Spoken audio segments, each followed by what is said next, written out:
The invitation arrived on a Tuesday morning, wrapped in cream-colored silk paper with gold embossing. I didn't need to open it to know what it was. My sister Emma's wedding invitation. The same invitation that had been plastered all over social media for weeks, with Emma proudly declaring it would be the society event of the year. I stood in my kitchen, coffee growing cold in my hand, staring at the envelope. Part of me wanted to throw it straight in the trash, but curiosity won out. I carefully opened it, pulling out the elaborate card inside. "You are cordially invited." I read the first line and snorted. Below the standard wedding text was a handwritten note in my mother's distinctive handwriting. "James, please arrive 3 hours early. We need to discuss your role." My role. I already knew what that meant, and it had nothing to do with being the bride's brother.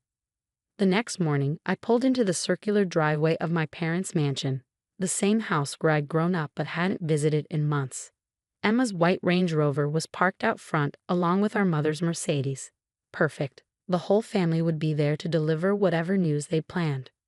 "You're late," my mother said as soon as I walked in, not bothering with a greeting. She sat perched on the edge of her favorite armchair, already dressed for the day in designer clothes that probably cost more than most people's monthly salary. "Good morning to you too, Mom," I replied, taking a seat on the couch. Emma sat next to our mother, practically vibrating with what I assumed was either excitement or anger. With Emma, it was often hard to tell the difference. "James," Emma started, her voice dripping with false sweetness, "we need to discuss your participation in my wedding." I raised an eyebrow. "I thought that's what the invitation was for." "Don't be difficult," my mother snapped. "You know what we mean. Given your current situation, we think it's best if you help out in a different capacity." Ah, there it was. My current situation. Code for the fact that I'd refused to join the family business, choosing instead to build my own tech startup from scratch. In their eyes, I was the family disappointment, the son who'd thrown away a guaranteed future in our father's investment firm to play with computers. "What exactly did you have in mind?" I asked, though I already knew where this was heading. Emma straightened in her chair, her engagement ring catching the light as she gestured. "We need someone to help coordinate with the catering staff. Make sure everything runs smoothly. Since you're so intent on working hands-on jobs, we thought you'd be perfect." The insult was clear. They wanted me to work as staff at my own sister's wedding. "Let me get this straight," I said, keeping my voice level. "You want me to work as a waiter at your wedding instead of attending as your brother?" "Don't be dramatic, James," my mother sighed. "Think of it as helping make your sister's day perfect. God knows you haven't contributed much else to this family lately." I felt a familiar tightness in my chest, the same feeling I got every time they dismissed my choices. What they didn't know, what I'd made sure they didn't know, was that my little computer project had caught the attention of one of the biggest tech companies in the country. I'd been in secret negotiations for months, and the acquisition deal was worth more than my father's entire year's profit. And what if I refuse? I asked, more out of curiosity than defiance. Emma's sweet facade cracked. "Then don't come at all. I'd rather not have you there than have you embarrass me in front of Jonathan's family. Do you know his father is the CEO of StarTech Industries? I can't have my failure of a brother sitting at the family table." I almost laughed at the irony. StarTech Industries, the very company that was about to acquire my startup for 9 figures. But they didn't need to know that. Not yet. "Fine," I said, standing up. "I'll help with the catering." Emma's triumphant smile made my decision easier. "Perfect. The uniform will be delivered to your apartment. Don't be late. The wedding starts at 4, so we need you there by 1 p.m. sharp." As I drove home, I could have called my lawyer and ended their little power play immediately. One phone call and they'd know exactly who they'd just relegated to serving champagne. But something held me back. Maybe it was curiosity, or maybe I just wanted to see how far they'd take this. The next 2 weeks passed in a blur of final negotiations and paperwork.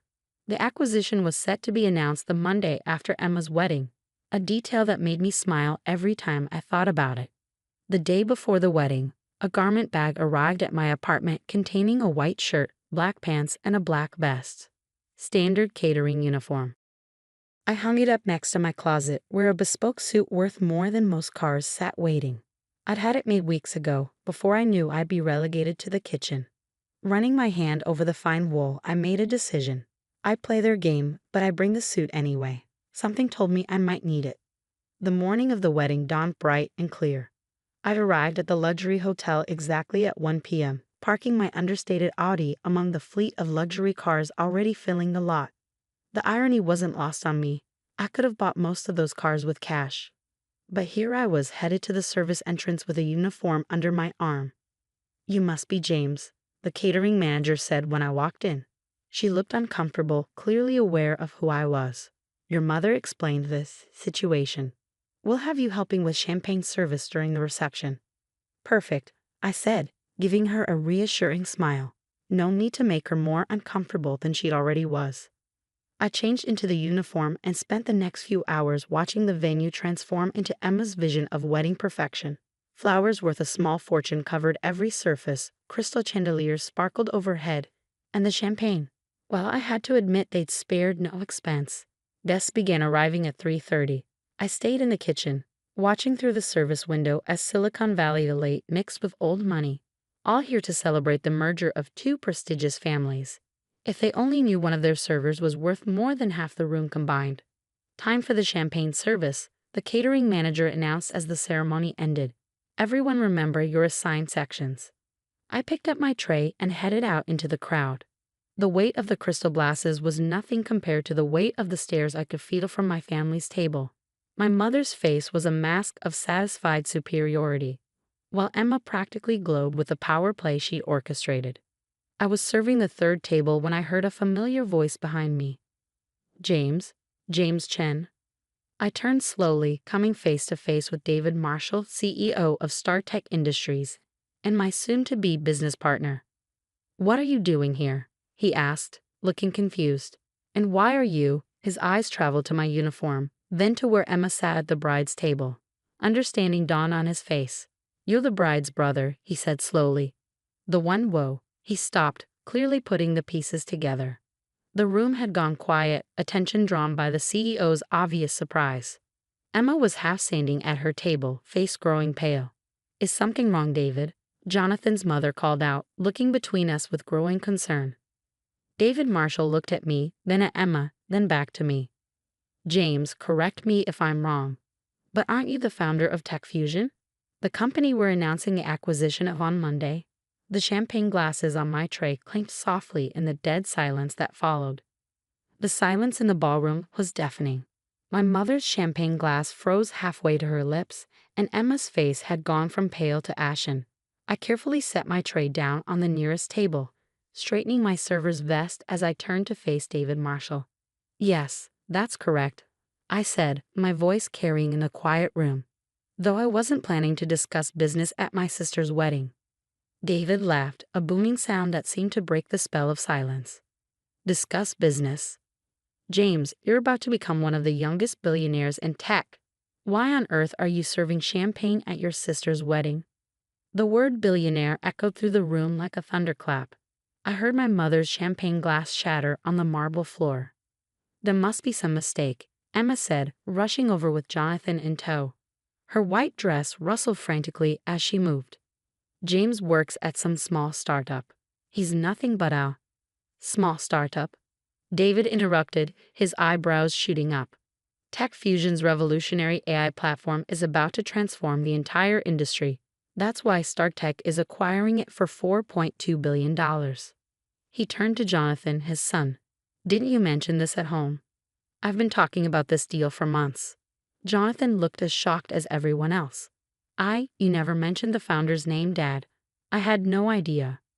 "Well, this is awkward," David said, looking around at the stunned faces. "I assumed everyone knew, given that." He gestured between Emma and me, clearly uncomfortable. I almost felt sorry for him. Almost. "It's fine, David," I said smoothly. "My family and I have different views on success. They preferred I help with the catering today." Emma made a strangled sound. "James, we didn't know." "Clearly," I replied, my voice cool.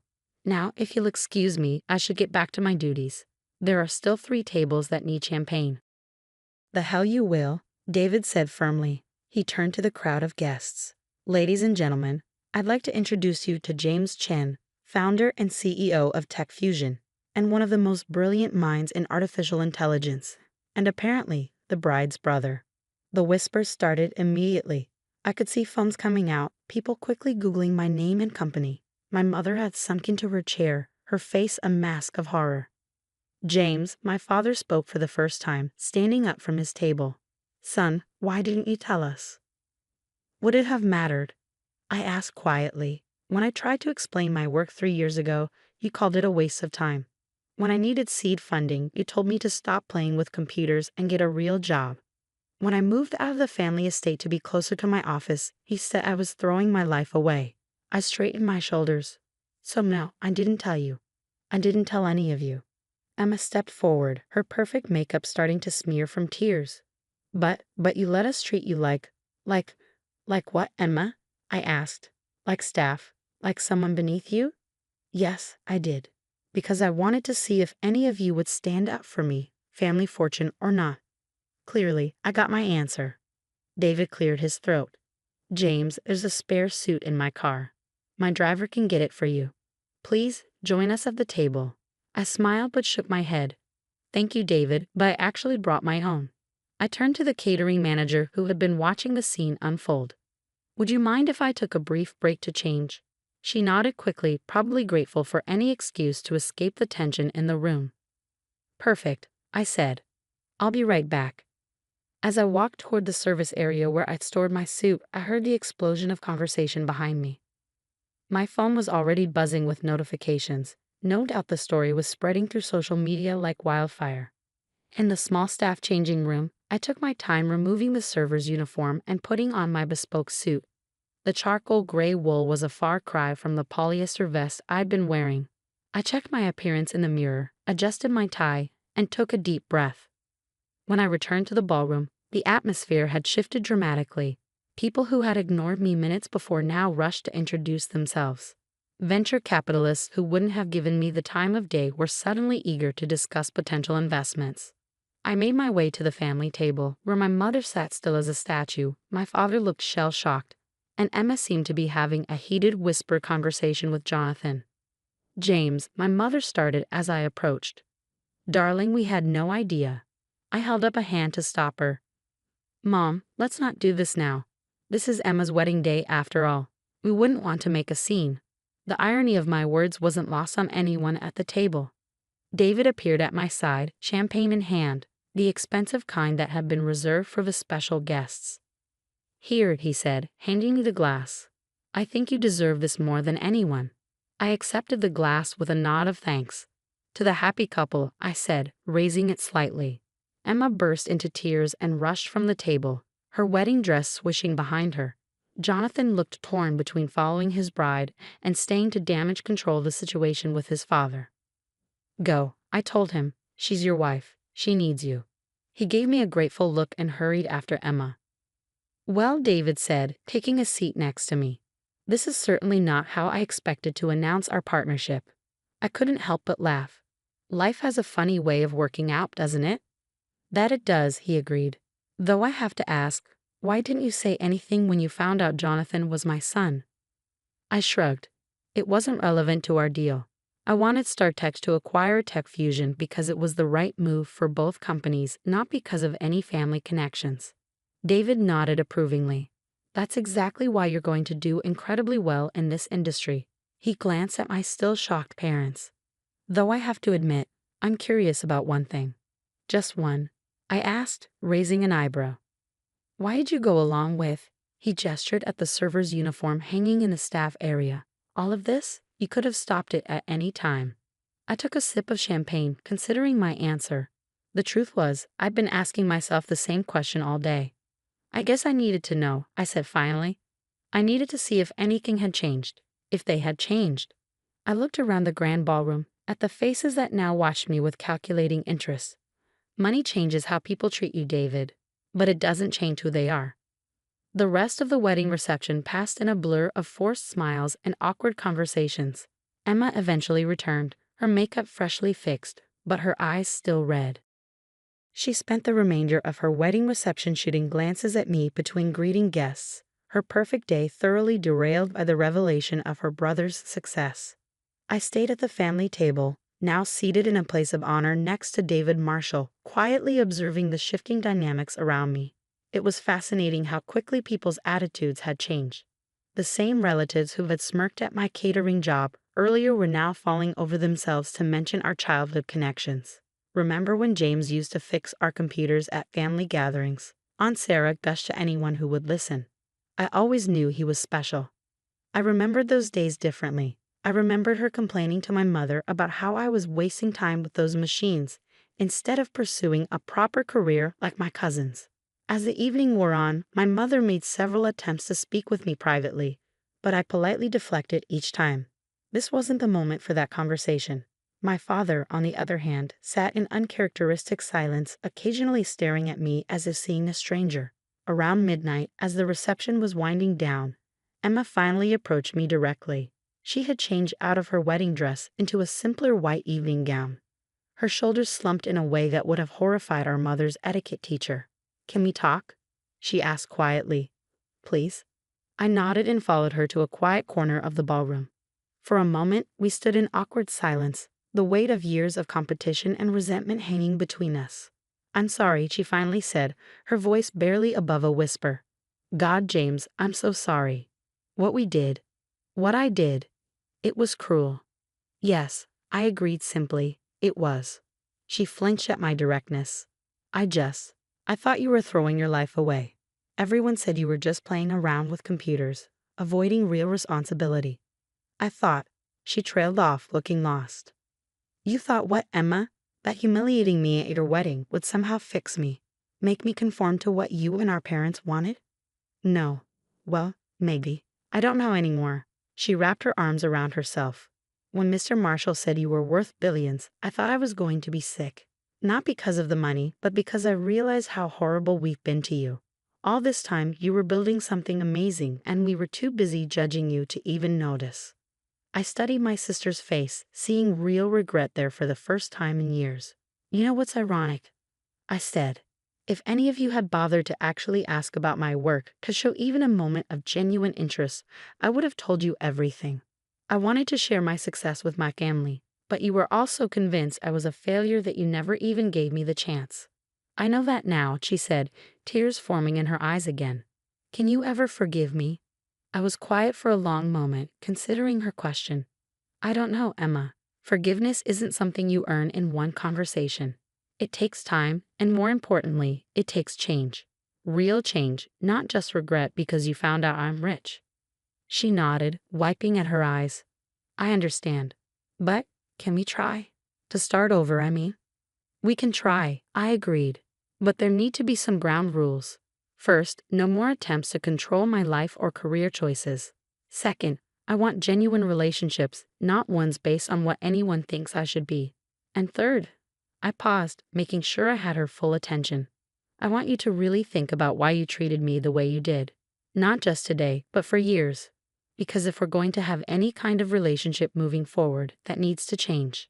"It will," she promised. "I'll do better. We'll all do better." Just then, Jonathan appeared at her side. "The car's ready," he said softly, then turned to me. "James, I want you to know I had no idea about any of this. If I had known." "You would have what?" I asked, genuinely curious. "Stopped it? Told Emma and our parents they were wrong? Or would you have just treated me differently because of my bank account?" He had the grace to look uncomfortable. "I don't know," he admitted. "But I hope I would have done the right thing." "Well," I said, "I guess we'll never know. But going forward, maybe we can all try to do the right thing regardless of someone's perceived worth." They both nodded, and after a moment of awkward silence, Emma stepped forward and hugged me. It was brief and tentative, nothing like the casual affection we'd shared as children, but it was a start. As they turned to leave, Emma paused. Will you come to Sunday dinner next week? Mom's already planning it. She wants to make your favorite dessert." I couldn't help but laugh. "Of course she is. Tell her I'll think about it." After they left, I found myself alone in the rapidly emptying ballroom. David Marshall had already departed, but not before scheduling a breakfast meeting to discuss our upcoming announcement. The catering staff was cleaning up, and I noticed they were treating me with the same deference they'd shown the other guests all evening. My phone buzzed with a text from Grace, my best friend and the only person who'd known about my success all along. How did it go? Did they faint when they found out? I smiled as I typed back, no fainting, but Mom did drop her champagne glass. Call you tomorrow with details. As I walked to my car, I thought about everything that had happened. The day hadn't gone anything like what my family had planned. But maybe that was for the best. Sometimes it takes a dramatic shakeup to break old patterns and force people to see their own behavior clearly. The next morning, I woke up to hundreds of messages and missed calls. But I ignored them all in favor of making my usual morning coffee and sitting on my balcony. The sun was rising over the city, painting the sky in shades of pink and gold. My phone buzzed again. Another text from my mother, this one asking if I'd like to meet for lunch to discuss everything. I took a sip of coffee and thought about Emma's invitation to Sunday dinner. Part of me wanted to decline to make them work harder for forgiveness.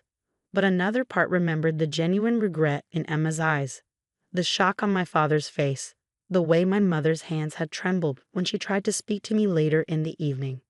Maybe it was worth giving them a chance to prove they could change.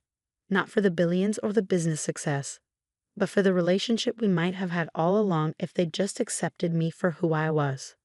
I picked up my phone and typed a reply to my mother. Not lunch, but I'll think about Sunday dinner, on one condition. We talk about who we are, not what we're worth. Her response came immediately. Anything you want, sweetheart. We have so much to make up for.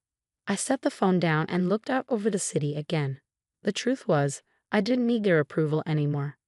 I'd built my success without it, proven myself without their support. But maybe, just maybe, we could build something new from the ashes of yesterday's revelations. Not the relationship they tried to force, but something authentic, based on who we really were rather than who they thought we should be. As I finished my coffee and prepared for my breakfast meeting with David, I couldn't help but smile at the irony of it all. Sometimes the best revenge isn't about getting even or proving people wrong. Sometimes it's about standing firm in who you are and letting others realize their own mistakes. My phone buzzed one final time, a message from Emma. I know I don't deserve it, but thank you for not completely ruining my wedding when you could have. And I'm sorry we almost ruined it ourselves. I typed back a simple response. That's what family is supposed to be about, isn't it? Even when we mess up. Because in the end, that's what this was all about. Not the money, not the success, not even the vindication. It was about family, the ones we're born with and the ones we choose to become. And maybe, just maybe, my family would finally choose to become something better.